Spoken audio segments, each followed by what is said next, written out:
సవ్వడి ఒకటే కంగారు.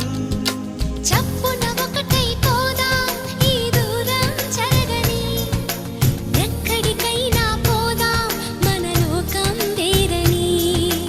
ఎవ్వరికి ఏ మాత్రం కనిపించం పొమ్మని, ఆ క్షణమే మన కోసం ఏకాంతం చూడని. చిటికే వేసి పిలిచే ప్రేమ మనతో చేరగా, మనలో చేరి